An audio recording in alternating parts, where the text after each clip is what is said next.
Сайн бацгаана Туяа байна. Өнөөдөр би та бүхэндээ төрсөн өдрөөрөө бэлгэнд авсан машина танилцуулнаа. Энэ бол Mercedes-Benz AMG G63.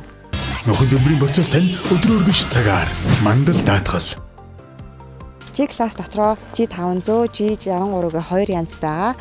За миний энэ болохоор G63 нь. За G500-аас ямар ялгаатай вэ гэхээр ерөөсөө мотор явах хэд анги моторыг бол гараар хийдэг. Илүү хүчтэй. За энгийн G-класс одоо 422 морины хүчтэй гэдэг бол энэ G63 577 морины хүчтэй. Бүр маш хүчтэй гэсэн үг. Дээрэс нь одоо маш хүчтэй илүү хурдан учраас тормосны систем нь арай өөр бас. G500 бодвол G63-ийн тормосны диск нь 2 дахин том. Хараас шууд том гэдэг нь харагдаж байна. Дээрэс нь улаан өнгө AMG гэсэн лого нь холоос шууд тод харагддаг. Өөрийнх нь бас нэг онцлог болж өгдөг. За тэгээд V8 мотортой V8 by turbo. Одоо шууд цөмөрөө моторыг харъя. За. G63-ийн моторыг зөвхөн нэг инженер эхнээс нь дуустал гараар нэг бүршлэн угсраад дээр нэрээ бичдэг. Энэ моторыг жишээ нь Yannick Stahl гэдэг инженер угсарсан учраас энд нэр нь байна. AMG гэдэг нь First Measure Gross Spark гэдэг 3 үгийн эхний өсгүүдийн тавшил. За эхний 2 үг нь Mercedes-Benz-ийн үүсгэн байгуулагчдын авгийн нэр нь. За сүүлийнх нь болохоор нэг үүсгэн байгуулагчийн төрсөн хотын нэр нь. За AMG гэхээр шууд илүү хүчтэй мотортой, илүү спорт, илүү загварлаг гэж шууд ойлгогддог. За одоо машиндаа орж үзье. Машиндаа орохдоо заавал түлхүүрээрээ онгойлгоно. Онгойлгоод нөгөө гой дуугийн сонсож онгойлгоно. Гой дуурчаас тэгэхээр ийм гой дуутай. За тэгээд түрүүн би бас G500 дээр EV хийж явахдаа үзүүлсэн заавал энийг түлхээд онгойлгоно. Хаахтаа бол мэдээж яаж хаах вэ? Савч хаана. Тэгэхгүй бол хаагдахгүй. Савч хаах дээр нэг асуудал үүдэг. Одоо хойдлын суудлын суусан ялангуяа жолооч эсрэг талд суусан хүмүүсийг буухтаа сайн савч хаагаараа гэж сануулж хэлэхгүй бол зүгээр одоо ингээд энгийнээр хаачил та. Ингээ хаагдахгүй. Тэгээ өөрөө заавал буцаж тойрч очиод арын халгаа хаах хэрэгтэй болчтой юм билэ. Савч хаатай халган дээр. За. Одоо татгшаа авъя. За машиндаа орж ирж суулаа. Өрүүлний хувьд болохоор спорт өрүүлтэй хэлбэрийн хаалта. Энд AMG гэсэн бичгтэй. За энэ өрүүл бол барихад надад ямар санагдсан бэ гэхээр энэ дээр яг үнцэг үсгсэн. Энэ нэг жоохон барьж үздэг үнд бол жоохон эвгүй юм билэ. Одоо би энэ машин чинь бариад нэг 2-7 хоног явандаа бол тасчих яг энэ бондоор нэг гарт тэглээд идэх юм жоохон эвгүй. За машина асаа дуугийн сонсороо.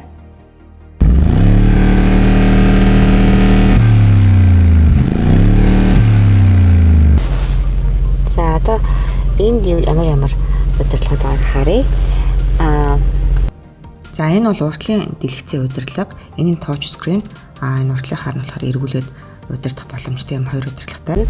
За энэ дээр dynamic гэдэг юу удирдах болох вэ гэхээр ингээд харуулж байна.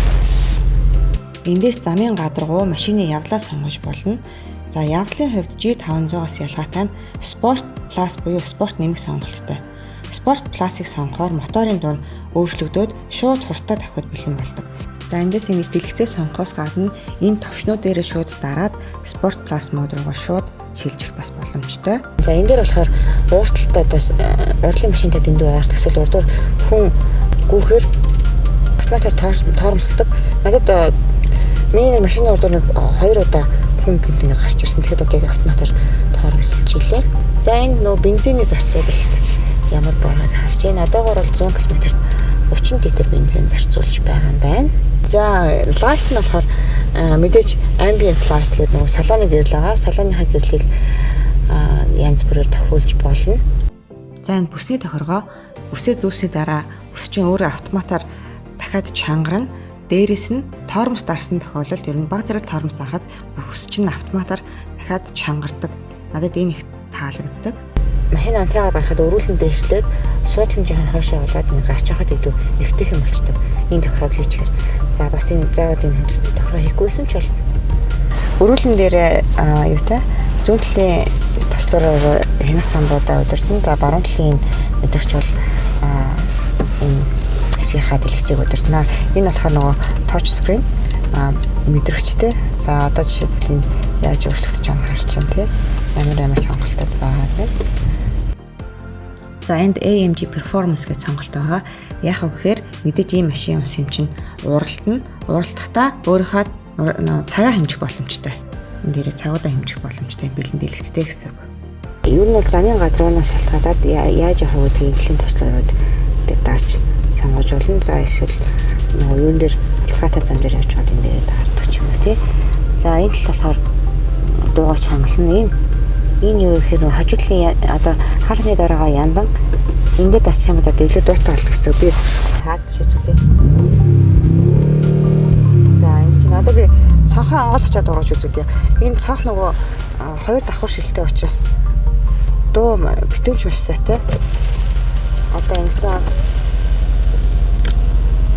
таазч сонсгоо заяа яаж болох вэ?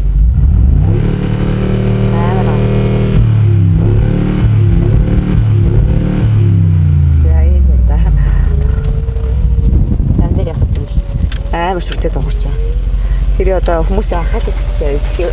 Анхаарал татчих өөрөө бас нөгөө энэ дууг нь сонсч хайх авч аяа гэж бодвол энэ дээр ингэж авчих гэсэн байдаг амархан. За энэ болохоор камер байна. Камерын систем маш сайтай. Одоо чи нэг урдны машин маань touch screen гэсэн болохоор ингээ андуур дандаа энэ дээр ингээ дараад байдаг. Тийм бол байхгүй. Энэ дээр бол ялангуяа хажуу талын хоёр мэдэрч бол маш сайн ажилладаг. Яа юм бэ? Онцлогийн гэрэл энэ доор тусдаг байхгүй юу? Тэгэхээр эндээс тусдаг гэрлээс чи ерөнхийдөө нөгөө энэ цохон дээр тусаад уртлын зам харахад жоохон хэцүү болчихсон шүү дээ харанхууд. Тэгэхээр яг энэ онцлогийн гэрэл маань талын доороос тусахаар яг энэ доор байгаа спот дээр л гэрэл нь тусна гэсэн. Тэгээд жолоо барьж байгаа юм дэлээ саад болохгүй. Цохон дээр одоо энэ хүний дүрс айж гараад нөгөө ингээд илүү туттай юм жолооч харагдуулаад байхгүй гэсэн. Харахад илүү эвтэх юм бэлээ. Эвтэх юм болгочдог. Ер нь G500 ч гэсэн. Ер нь бол энэ машины дотор салон нь бол яг л G500-тайгаа адилхан. За эндээ бас микрофонтой учраас утсаа холбоод цаад хүнтэйгээ уцаар ярьж байгаа тохиолдолд эндээ микрофонтой учраас цаад хүнд миний яриа илүү гой зэрхэн сонсогддог. Заалан дотор царгаад байгаа юм шиг биш. Таазны хувьд Alcantara гэдэг хиймэл хэлхэн таацтай. Энэ бол одоо үнэтэй дэд зэрэглэлийн машинуудын тааз хөвчлэн ийм байдаг. Alcantara гэдэг хиймэл хэлэг илүү цэвэрлэхэд хэлбэр. Жинхэнэ хэлбэр бол агаар жуултын систем маш сайн. Дээрээс нь одоо Mercedes-Benz бас даваад тална.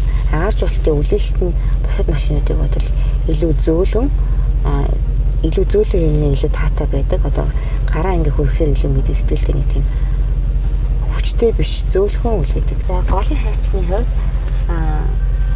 дотор 2 USB оролттой, нэг SD картны оролттой.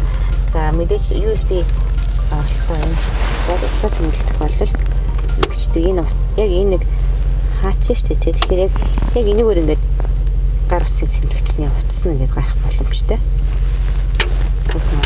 За эндээ IWC Schaffhausen гэдэг Швейцар цагтай. IWC бол Rolex, Patek Philippe гэдэг брэндүүдтэй ижил төвчний брэнд. Энд цаг гарч ирж байгаа тохиолдолд эсвэл энэ хойд хэсэгний цаг гарч ирж байгаа тохиолдолд заавал хараагаа доош шилжүүлж энэ цагийг бол харах шаардлагагүй. Магадгүй ард сууж байгаа хүмүүс хэрэгтэй байж магадгүй. За мэдээж оффроуд машин учраас дифференциал төвжөнөстэй 3 инцэн дифференциал төвжтэй. G-классын хувьд энэ артлын судлалын даваа тал нь бол өндөр таацтай. За уртлын хэсгээс илүү өндөрлөгдөж өгсөн байна. За ер нь бол артлын судлал бол жоо хатуу. Ялангуяа одоо хатуу эвгүй гэдэг нь оффроуд хөдөөний зам дээр явахаар илүү мэдэгддэг. За хэрвээ G63-тай хөдөө явах гэж байгаа бол арын судалт ер нь сууж явсны хэрэггүй нууч өвднө. Хөдөө арын судалт дээр сууж явах гэж байгаа бол G63 сууж явснаас зүгээр Land Lexus-тэй суугаа явсан хамаагүй л зөвлөн байдаг. За шулуун зам дээр бол нэг гайгүй л дээ мэдээж. Тэгээд за энэ бол миний машинда байнга хэрэгэлдэг агаар шүүвч. Би ямар ч машин унсан ингээд давхар өөрийнхөө агаар шүүвчийг хийгчдэг юм л дээ. Арын хоёр судал хойлоо хаална. Эндээс удирдлагатай. За унаад явхад SUV английн Jeep-ээс уралдааны спорт машин унаад явж байгаа юм шиг тийм маш гоё хүчтэй мэдрэмж өгдөг машин байна. AMG G63 маань 4 литрийн V8 хос турбо мотортой 577 морины хүчтэй, мушгах хүч нь 850 ньютон метр. Вау. 100 км/цагийн хурдыг ердөө 4.5 секундд авдаг.